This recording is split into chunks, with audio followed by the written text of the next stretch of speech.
two countries just stopped talking to each other, and those two countries control more oil than anyone else on the planet. Saudi Arabia has expelled Iran's diplomats, and that silence between Riyadh and Tehran is not just a political story. It is an energy story. And by the end of this video, you will know exactly how that diplomatic rupture translates to a number on your gas station receipt and your monthly utility bill. Most headlines told you what happened. Diplomats expelled, embassies shuttered, relations severed. What they did not tell you is what happens next to the price of crude oil when the two nations that dominate OPEC are no longer coordinating, no longer communicating, and actively hostile to each other. That is exactly what we are breaking down today in 4 clear points: the context, the market mechanism, the flashpoints, and the one thing you can actually do right now to protect yourself. To understand why this matters, you need about 90 seconds of background. Saudi Arabia and Iran are not just rivals. They are the two anchoring powers of the Middle East, representing two different branches of Islam, two competing visions of regional influence, and two of the top 5 oil-producing nations on Earth. They have come close to open conflict before. In 2016, Saudi Arabia executed a Shia cleric. Iranian protesters stormed the Saudi embassy in Tehran, and Riyadh severed ties then too. It took years and back-channel diplomacy, brokered in part by China in 2023, to restore those relations. Now in 2026, that restoration has collapsed. The specific trigger involves Iranian-backed militia activity targeting Saudi infrastructure and alleged espionage operations on Saudi soil. The details are still emerging, but the structural consequence is already clear. 2 of OPEC's most powerful members are now operating in an environment of zero diplomatic contact, at a moment when global oil supply is already tighter than it has been in 3 years. Here is the first thing you need to understand. OPEC only works when its biggest members are talking to each other. OPEC, the Organization of Petroleum Exporting Countries, is a cartel. Its entire function is coordination.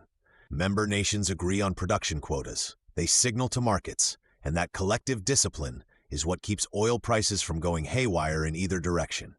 Saudi Arabia is OPEC's de facto leader.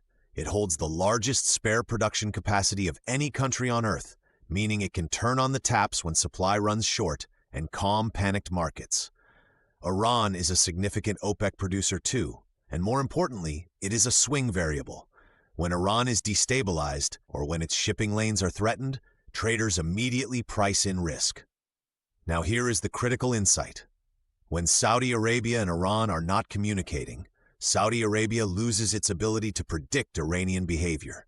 And unpredictable behavior in the Gulf, even just the threat of it, gets priced into crude oil futures within hours. We saw exactly this in September 2019, when drone strikes hit Saudi Aramco facilities allegedly linked to Iranian-backed groups. Oil spiked 14% in a single day, the largest single-day price jump in history at that point. That was with diplomacy still intact. This time, there is no diplomatic channel to call in a crisis. That means the risk premium baked into every barrel of oil just went up, and that premium flows downstream, to refiners, to distributors, and eventually to the price you see when you pull up to the pump. Concretely, energy analysts tracking this rupture are flagging a near-term crude risk range of $5 to $12 per barrel above baseline projections. At the consumer level, that translates to roughly 15 to 30 cents more per gallon of gasoline. If you fill a 15-gallon tank twice a month, that is $9 to $18 extra, every single month, starting as early as next quarter. Here is a number that should stop you. In 2019, a single drone strike caused a 14% oil price spike in one day. That was with diplomacy still open. Right now, there is no open line. The second thing to understand is that energy markets do not wait for bombs to drop. They price in the probability of disruption the moment a destabilizing signal appears. This is called a geopolitical risk premium, and it is already embedded in crude pricing. In the days following the diplomat expulsion, Brent crude, the international benchmark you should know because it drives gasoline prices more than any other single figure, moved upward, not dramatically, but measurably. Energy traders and hedge funds use what are called options contracts to bet on volatility in oil prices. When geopolitical tension rises, the cost of those options, called implied volatility, increases. That is the market saying, we do not know what happens next, and uncertainty costs money. Now here is why this touches you specifically and not just Wall Street. American gasoline prices are determined by a formula tied to Brent crude. Roughly speaking, every $10 increase in the price of a barrel of oil adds about 24 cents to the price of a gallon of gasoline in the United States. Other countries using petrol-based fuel see similar or greater pass-through depending on their tax structure. The risk premium being priced in right now is not yet a full $10 swing, but analysts at two major energy research firms are modeling scenarios where a Gulf incident could push Brent past $100 per barrel.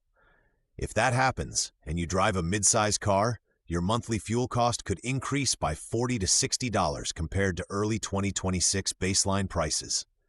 That is not speculation about war. That is the mathematical consequence of uncertainty being priced into a commodity you buy every week. Think about this. Energy traders are not reacting to what has happened yet. They are pricing in what might happen. And right now, their models say the probability of a Gulf disruption just jumped significantly. You are already paying for that probability.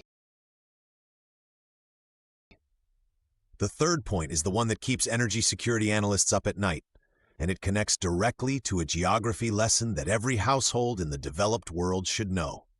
20% of the world's oil, 1 in every 5 barrels consumed globally, passes through a body of water called the Strait of Hormuz. It is a narrow channel, at its tightest point only 33 kilometers wide, sitting between Iran on one side and Oman and the UAE on the other.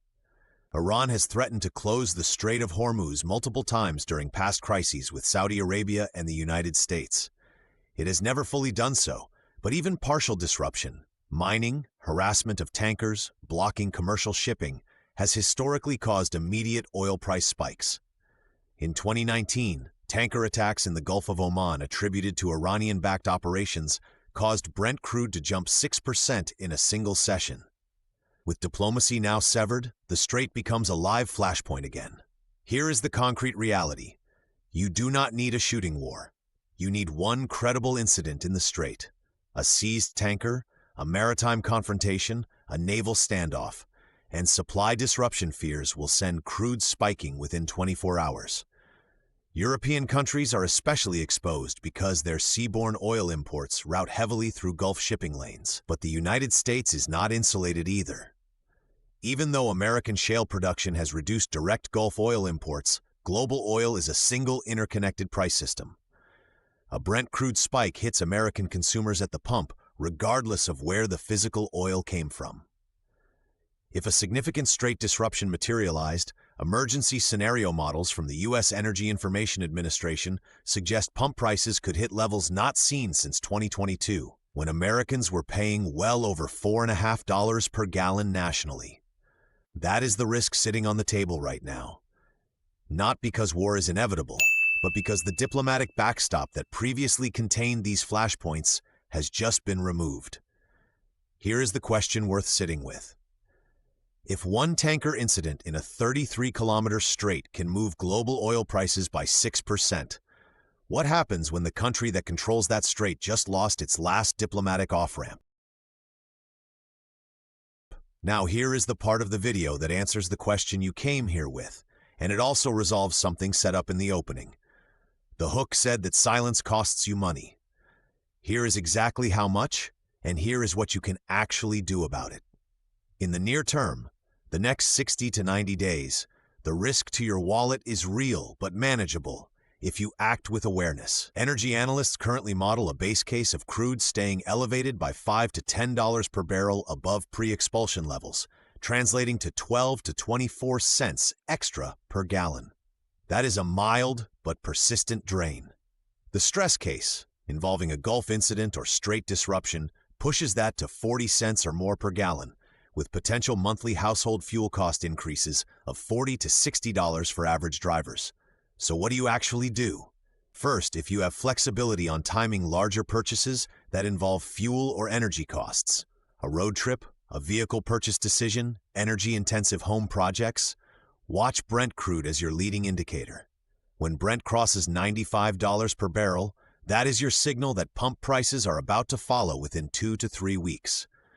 You can track this for free on any financial site or app. Second, if you are in a country with variable energy tariffs, common in Europe and increasingly in parts of the US, this is a moment to review whether locking into a fixed-rate energy contract makes financial sense given the elevated risk environment. Third, and most importantly, understand what you are actually watching for in the news. The signal is not a declaration of war. The signal is any maritime incident in the Gulf, any attack on Saudi infrastructure, or any OPEC emergency meeting called outside the regular schedule. Those are the tripwires. And here is the closing thought. The reason most people get blindsided by energy price spikes is that they wait for the headline that says prices go up, by which point the market has already moved. You now know the mechanism. You know the geography. You know the number. That is not helplessness. That is preparation. Here is the question for the comments. Do you think Saudi Arabia and Iran will restore diplomatic contact before a market-moving incident happens in the Gulf? Or is this rupture different? Drop your read below. And if you are in Europe or another region that imports heavily from Gulf shipping routes, tell us, are you already seeing this at the pump? The most specific answers get pinned. If this video gave you something that the regular news coverage did not, a number you can actually use, a signal you can actually watch. That is exactly what Trends Daily does every week. Not what happened, what it means for your life.